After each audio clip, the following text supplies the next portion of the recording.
with reward systems is they work. What is rewarded is repeated. So if you reward somebody, if you ship 100, that's great. If you ship 200, it's twice as much. They get rewarded for that, even though it's not the right thing for the customer who's shopping in the store, because it's clogging up the back room so far they can't get anything else out. So we have out of stocks on the sales floor, but a back room that's just got stuff everywhere.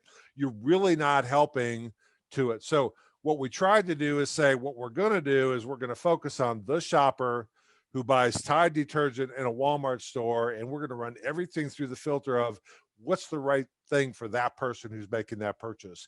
And it really did change a lot of the discussion between Walmart and P&G from, I don't like you and you don't do it right and you're screwing up our systems, to what's the right person who's buying Tide detergent in a Walmart store. Let's make sure we're doing the things that's right for them. And it just changes the discussion and the reward system of that.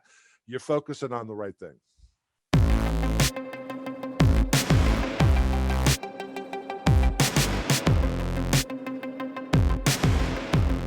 Hello and welcome to the Intersection of People and Technology podcast, a show where you get to listen in on curious conversations about people and technology and how they come together at retail. We call it Innovations and Explanations. Today we have Mike Graen. Mike Graen's a 40-year industry veteran in retail and in technology specific to retail. Mike, welcome. Thanks for being here today. Hey, thanks for having me. I appreciate the opportunity to touch base with you today. Absolutely. Yeah, we're excited to have a good conversation with you today, Mike. Spent a lot of time together getting to know you and your thoughts. So could you do us a favor and kind of just introduce yourself a little bit? Tell us a little bit about who you are and kind of what drives you today. Yeah, absolutely. Personally, I'm a 40. I'm actually, today is my 42nd wedding anniversary. I married my high school best friend and sweetheart, and we've been married for 42 years. I graduated the University of Cincinnati with a bachelor's degree and a master's degree of information systems and technology. And I've been in the retail or supply chain or CPG industry for almost 40 years. So it's been a fun ride. I started out with Procter and Gamble, kind of a small soap company, if you will, back in 1982. And one of my first assignments was actually to leverage technology with what was not before, but is now the world's largest retailer, Walmart. So I spent about 25 years doing information technology with P&G and Walmart. I then spent about 10 years at Walmart, actually leading some of the technology work, which you'll talk about here in a little bit. And now I'm doing some consulting for a broader set of industry folks in the retail technology space. So it's been a fun ride. Mike, amazing. But first of all, the thing I know we're here to talk about retail and technology, but tips, tricks to staying married for 42 years successfully. That's pretty impressive. Love to hear about that.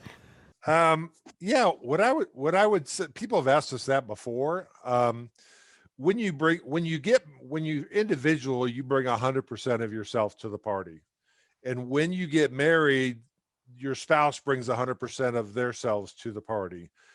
When you bring the two together, you don't bring half of yourself to the party. So it's not a 50-50 relationship.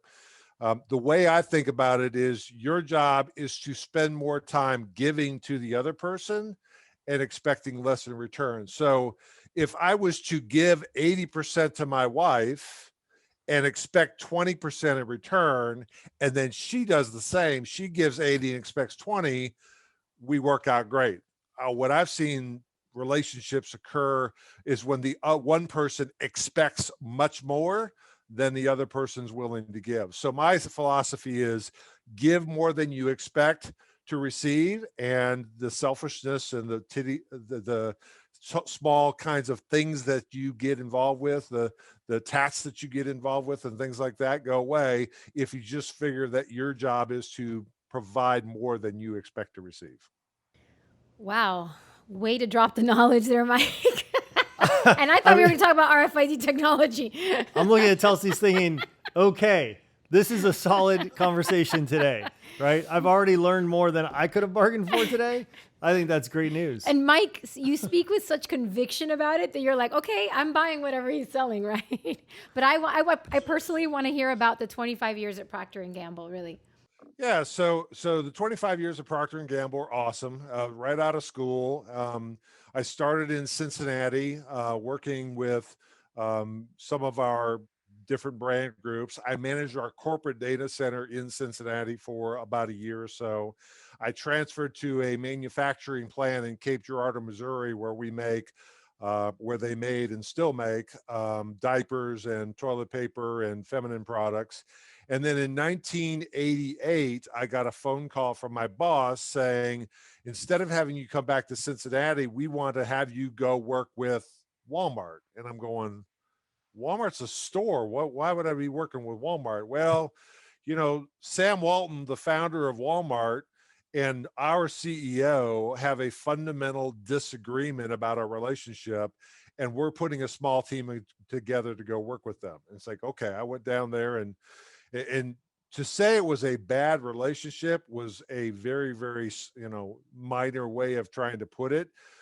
We did a lot of business with Walmart. It was very adversarial. It was very transactional. None of it was mechanized. We would have a salesperson fly in from Dallas, call on Walmart, fly back out, and the same day, a P&G sales rep from Kansas City would fly in, call on the same buyer, and fundamental questions like how do you ship and what are your terms, et cetera, there were never the same answers. So it was very, very disjointed up into and including, this is a kind of an interesting soundbite, Sam Walton, because of the amount of business that P&G and Walmart did together, offered to give us a patented or a very prestigious Vendor of the Year award. And he called the CEO of Procter and Gamble to tell him about this great award. And the CEO, Chris, you'll love this, would not return his phone call because Walmart was a retail organization. I know Walmart was a retail organization, and the CEO doesn't deal with customers or the retail trade. They deal with brands and marketing and consumers, et cetera. So bottom line, we did a lot of business together. It was very adversarial and transactional. My role was to go down and say, what role could technology play? And I'll give you a couple of quick sound bites and then I'll open it up. But for example, we could not even send an email between P&G and Walmart when I got down there. There's no way to communicate electronically. So one of the first things we did is hook up our email systems together.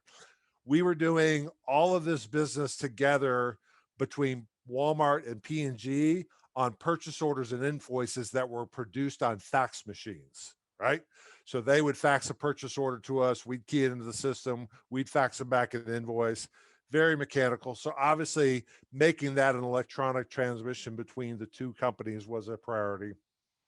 But probably the most important one was at the time, P&G was not able to measure once we ship product into their store, to the distribution center, how much the stores actually sold. And so it took us about 6 months to measure that. And we got a chance to actually sit down with Sam Walton and we told him how much we actually shipped to his stores. And he said, you know what, Mike, I don't really care how much you ship to our stores. Chris, what do you think Sam Walton cared about P&G? Probably want to know how much he received, not just was shipped to his stores, and how much he's selling. I assume. Bingo. So it took me 6 weeks to tell us how much we were shipping into his distribution centers. He wanted to know how much of your product am I selling at my registers, number one. And he said, Mike, I'm not making enough money on you. And I said, well, Mr. Sam, it took me 6 weeks to get this information. I don't have any information that tells me what I'm selling. So I spent about a year inside of Walmart, and basically we started sharing that.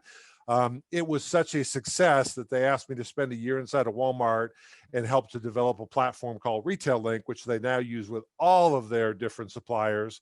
Gives them point of sale information and forecast information, et cetera. So it's been a great career. The one thing I know we want to transition to is the tracking of merchandise from a Procter and Gamble plant through a Procter and Gamble distribution center to a Walmart distribution center to a store to a shelf. that was a very difficult thing to track and accurately do. And we used RFID back in 2003 with the top 100 suppliers at Walmart to basically start leveraging this technology in the retail space. So the RFID has been around for a long, long time, but that was the first implementation of it at a retail store. So you've obviously been there, I'm going to call it since the beginning, right? Creation of Retail Link, which is, from what I'm understanding, Mike, the first system really Walmart had to track how much of a specific product was being sold at their registers. Is that true? Am I saying that right? So they had the ability to measure internally how much they were selling at the register, but they never shared that outside of Walmart. This was the first time that they said, Sam Walton once said, treat your suppliers and your customers, give them the information they need, because the more they'll know, the more they'll care. And they'll start focusing, instead of just worrying about what they're shipping into a distribution center, they start caring about what are they actually selling to a customer. It's all about the customer at the end of the day. And so if we know that the customer is the end goal, we need to share all the information we know about that particular customer and what they're buying and what they're not buying. So Retail Link became the platform of sharing that data that was inside of Walmart with carriers, with distribution, third-party logistics providers, with suppliers, and now they do that all over the world. Kind of consistent with the relationship theme I heard earlier is, if you give more than you expect to receive, you'll get more than you could ever expect, basically, in return, right? It seems like the more Walmart's been able to share that information with their suppliers or vendor community, the more successful Walmart's become as well. Yeah, 100% agree. I mean, P&G used to have a statement, which is, pack it high and let it fly, stack it high and let it fly. They'd say that all the time. Well, if I ship in 15 pallets of detergent into a store, it's not going to get stacked high because there's no place on the sales floor to put it. And so shipping that much volume actually makes the back room a mess that nobody can get to anything. So a supplier used to think about, the more I ship, the better off I'll do. The reality is, the more time you ship stuff just when it's needed to go out to the sales floor, the better off your sales are going to be overall. But that was never one of my favorite terms is, and you guys can write this one down too, since you like the first one I said, the problem with reward systems is they work. What is rewarded is repeated. So if you reward somebody, if you ship 100, that's great. If you ship 200, it's twice as much. They get rewarded for that, even though it's not the right thing for the customer who's shopping in the store, because it's clogging up the back room so far they can't get anything else out. So we have out of stocks on the sales floor, but a back room that's just got stuff everywhere.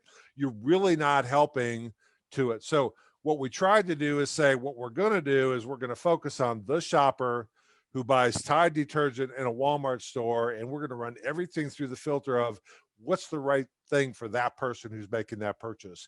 And it really did change a lot of the discussion between Walmart and P&G from, I don't like you and you don't do it right and you're screwing up our systems, to what's the right person who's buying Tide detergent in a Walmart store. Let's make sure we're doing the things that's right for them. And it just changes the discussion and the reward system of that. You're focusing on the right thing. In sales, we always say compensation drives behavior. So it's kind of the same saying, right? Same principle. It's whatever gets compensated is going to get focused on. That's for sure. So Mike, you've seen some key milestones, obviously, in the past in changes in retail technologies. You just talked about one, or highlighted one for us. I don't know if there's any others you'd like to highlight that you've encountered over time, or what I'd love to go to at some point is, what do you see as the next key retail technology changes from your perspective, right? I don't know, Tulsi, if that's okay with you, but that's kind of, I would love to hear that conversation. Well, yeah. So I guess my point of view, that's a really good question. I think from my perspective, once in a while, Mike, once in a while, we'll have good questions on hidden here, hopefully set you up for a good conversation, right? Well, a good question is one that I have an answer for. Right. A really good question is one that I have an example to show to support that. Fair and enough. An outstanding question is one I have a PowerPoint slide to show you. So that's all. I'll settle for good or really good today. Yeah. That's okay. Yeah, really good. So here's my challenge. My challenge is it is not a surprise. Two things. Number one, the advent of omni-channel and this really, really big retailer in Washington called Amazon, and the disruption it's creating into the industry. Number one. Number two, just the pandemic that we all lived through in 2020 made people start to change their shopping habits from I'm just going to go to the store every single day and buy some stuff to I wonder if I can order it and just pick it up at the store, or I wonder if I can order it and have it delivered to my house.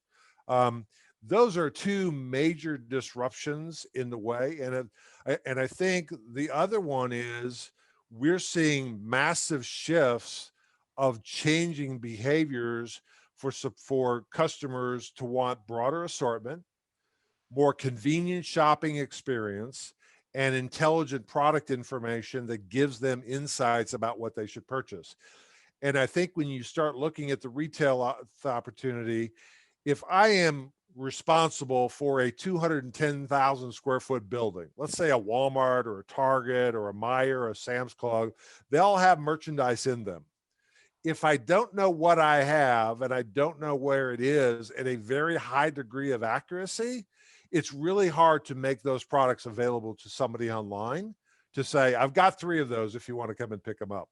And so the idea, and for years, retailers have sent people in with tools like clipboards or calculators, et cetera, to count everything, to keep track of everything, to audit things, et cetera. Well, that's a really expensive way of collecting that information. And frankly, it's pretty inaccurate. We've seen over the years. So I believe the theory and the strategies going forward is how do I figure out what do I have to sell and where is it located in a brick and mortar environment, and expose that information to my customers online so they can literally buy it online and come pick it up in the store or have it delivered to their house.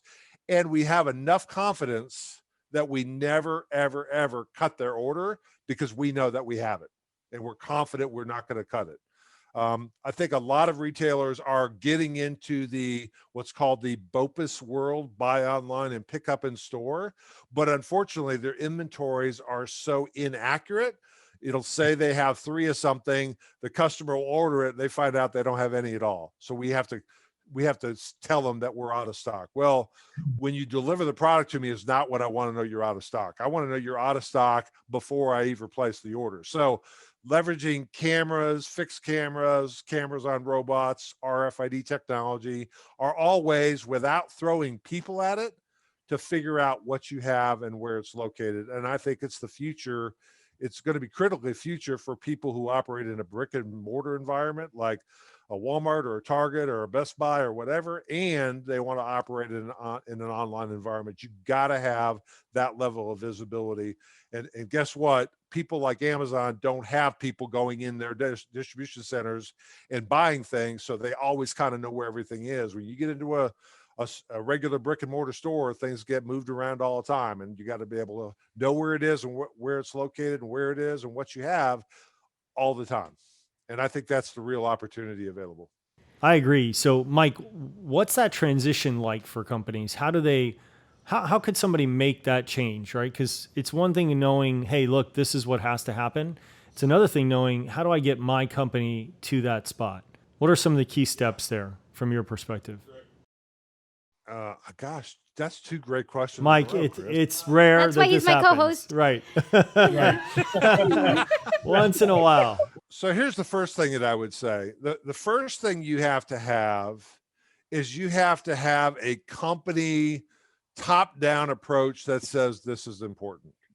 Because here's what you will do. If you just say, well, I'm going to go out and explore some technologies, no offense, but that's like if I have a hammer in my hand, everything looks like a nail. I can use this for everything. The reality is you have to make a strategic decision that says, do I want to be around and in business 50 years from now? And if so, what is it going to take to compete with the Amazons of the world? Chris, you and I were sharing some numbers the other day. For sales of consumer electronics, 21% of all electronic sales is now done online. It has a major shift of power between people like Amazon versus everybody else who has brick and mortar stores like Walmart and Target and Best Buy, et cetera. So the first decision is, do I believe that knowing what I have and knowing where it's located is not only a strategic priority, but a critical thing? Otherwise, in 10 years, I might not be here. I may go out of business because so much of my business is moving online. That's where you start. Then once you do that, the second thing is you get an honest assessment about exactly what you're trying to get done. What types of products do I have? How often do I want to be able to measure my on-hand accuracy? Do I want to be able to measure shrink, which is unaccounted for inventory? Or do I just want to update what I have? There's a bunch of different use cases. So you have to figure out what you want to do, what kind of product you have. Then you work with a company like T-ROC who can come in and help you navigate the myriad of all of the different options out there. Because if you say Google RFID, you will get 15 pages of technology folks, and it'll all sound like a different language. I think one of the things that Chris, you've built with T-ROC is the ability to have people come in and help assess what you're trying to get done, provide a roadmap from a hardware and software perspective, and even have technology experts like T-ROCers who actually integrate people and technology to help you get started and to make sure that things are going to be successful. So I would say that that's a long way of answering the question, but here's the deal.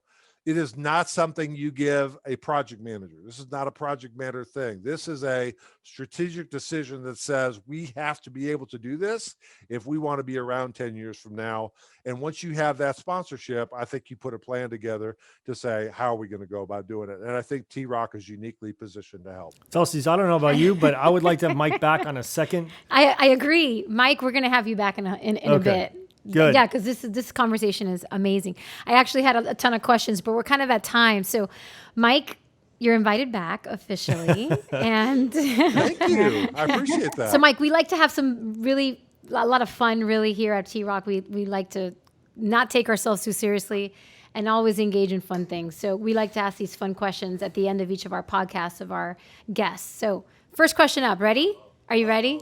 All right. What is your superpower? What is my superpower? Yep. Well, it's obviously not my eyesight because I had eye surgery last week. So I've got a droopy eye. So clearly that is not my superpower. I would say my superpower, and I hate to make this sound kind of hokey, but I really, really have a strong faith, and I believe very strongly in integrity. I want to be able to be one of those people that you can say, if Mike says it makes a promise to me, I know I'm going to keep that promise, and high level of integrity. So I work on it every single day, but having a reputation with a high degree of integrity, and if I say something, I follow up and execute against that is something that's very, very important to me, and very, I feel like I'm always working on it, but it's something that people say about me that I do pretty well. That's awesome. Mike, integrity is actually one of my favorite words on the planet. So kudos to you. And in the very short time I've known you, you definitely speak with conviction, and that definitely comes across. So I think you nailed it on that one. All right. So here's second question up. What is your kryptonite? Ooh.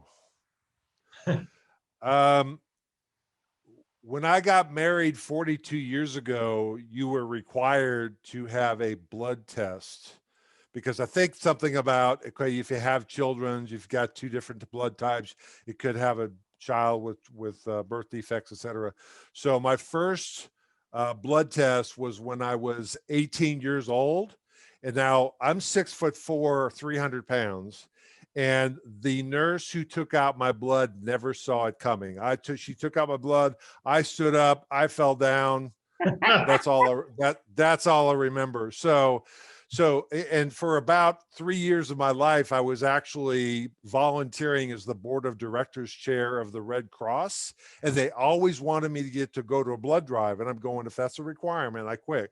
So the bottom line is I hate needles. I don't mind shots, But if you're taking something out of me, I'm very liable to be able to be passed out on the floor. So I just went in for like a checkup, Mike, where I had to give blood, and literally told them, listen, bring me a Coke. And they're laughing at me like, all right, I'll give you extra supplements just to help you out. Isn't it crazy how people are? funny. Everybody's so different. I love it. I love to hear these stories. So when I go for the doc for my annual physical, they bring me in, they put me in this thing that looks like a recliner. They lean me all the way back. They turn the lights off. They play music. I mean, they just know it's me, and they don't want to try and pick somebody 300 pounds up off the ground. I guess I don't know, but they do it the right way. And then I lay there for about 10 minutes after they do it, and then I'm okay. We're in the same boat, bud. All right. So last question up. If you could have created any innovation, idea, or technology that currently exists, what would you love to have been credited for creating? I don't know if you've ever had this one before. You would think, since I spend so much time in technology, I would go, well, the internet, of course, or mobile devices, etc. I am fascinated with the individual who figured out how to put an automobile in use in practical terms. The first automobile, I guess that was Henry Ford, right? So how do you create an environment that takes people from horses to transportation? To me, that was an incredible technology advancement. And it's fundamentally kind of like the wheel. It kind of fundamentally changed the direction of the way we live today. I know we take it all for granted today, but I just think whoever had to put that fortitude to put that process, I would have loved to be that smart. You know, it's funny. You mentioned Tesla when I asked you. So not too far off, the two of you. That's for sure. Mike, thank you so much for your time. It's been fantastic. And like I said, we're going to have you back. So this is a great time to wrap it up. If you're a first-time listener and enjoying what you hear, we hope you subscribe and make sure to tune back in for future episodes for fun people like Mike that get to talk to us and tell us all about technology and retail. Until then, we will see you at the intersection of people and technology.